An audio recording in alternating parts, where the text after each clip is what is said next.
आप लोग सब शांत हो जाए, समझने की कोशिश करें। हम कुछ भी समझना नहीं चाहते।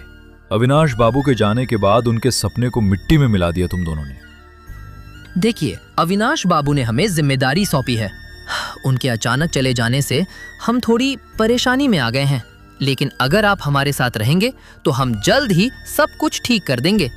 हम पूरे दिन कड़ी मेहनत करने के बाद थोड़ी उम्मीद के साथ यहाँ खाना खाने आते हैं, और यहाँ आकर देख रहा हूँ कि यहाँ कोई खाना ही नहीं है, और जो कुछ भी पड़ा है सब सड़ा हुआ बासी खाना है। ये खाना खाकर हम मरना नहीं चाहते। हम वो खाना फेंक देंगे। वो खाना तो हमने आपको नहीं दिया। तो अच्छा खाना कहाँ है? क्या हमें खाना नहीं दिया जाएगा? हमें सड़ा हुआ खाना खाने पड़ेगा। कृपया ऐसे मत चिल्लाओ। आज नहीं तो 2 दिन बाद हम अच्छा खाना जरूर देंगे। तुम दोनों उन 2 दिनों की आशा पर बैठ रहो।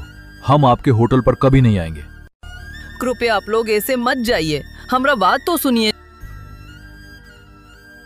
मुझे 2 पैसे की भीख दे दो साहब, मेरे पेट में खाने को कुछ नहीं है।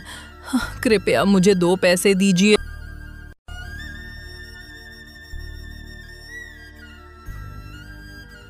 ये क्या भाई, तुम फिर से भीख मांग रहे हो? क्या करूं? मेरे जीवन की एकमात्र चरम सत्य ये है कि मैं एक भिखारी हूँ। मेरे पिता के पास एक छोटी सी जमीन थी और मैं उसे खेती करने की कोशिश कर रहा हूँ। इससे पहले यहाँ बहुत सारे लोगों का आना जाना होता था, तो सभी ने मुझको कुछ न कुछ देता था। पर अब लोगों का आना जाना कम हो गया है, कोई भीख देना नहीं चाहता। हमारी ऐसी हालत क्यों हुआ, तुम बता सकते हो? भाग्य रामू भाग्य। जो अपने माथे पर कष्ट लिखकर पैदा हुआ है उसे कष्ट उठाना ही पड़ेगा। कष्ट के बिना समाधान क्या है? और किसका समाधान ढूंढेंगे हम? तुम्हें सहायता करने का समर्थ मुझे भी नहीं है, नहीं तो तुम्हें ऐसी हालत में देखकर मुझे भी बहुत दुख हो रहा है। चिंता मत करो भाई, मेरा तो एक पेट है, कुछ भी करके चल जाएगा। इसके अलावा मैंने अपने पहले जीवन में भीख मांगी है। जीवन की शुरुआत से ही भिखारी हूँ, तो अब कोई समस्या नहीं होता। लेकिन मैं तुम्हें ज्यादा दिन तक ऐसे हालत में नहीं जीने दूंगा। तुम मुझे और झूठे सपने मत दिखाओ। तुम मुझे विश्वास करते हो ना रतनदा? मुझे तुम पर विश्वास है, लेकिन मुझे अपने भाग्य पर विश्वास नहीं है। अगर मेरी किस्मत इतनी ही अच्छी थी तो मैंने सब कुछ क्यों खो दिया? हौसला मत खोना, तुम देखना, एक दिन तुमको सब कुछ मिल जाएगा। अगर मुझे ये मिलेगा तो मैं इसे अकेले नहीं, तुम्हें मेरे साथ रहना होगा। अब अपने दिमाग का कुछ काम में लगाओ। क्यों, क्या हुआ?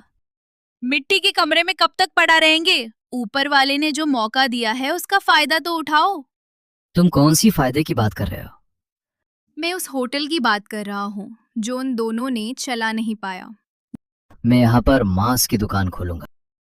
हमारे गांव में कोई मांस का होटल नहीं है, इसलिए चावल और मांस के होटल बहुत अच्छे से चलेगा। पर तुम ये पहले नहीं बोल सकते थे। ये पूरी तरह से दिमाग से बाहर था।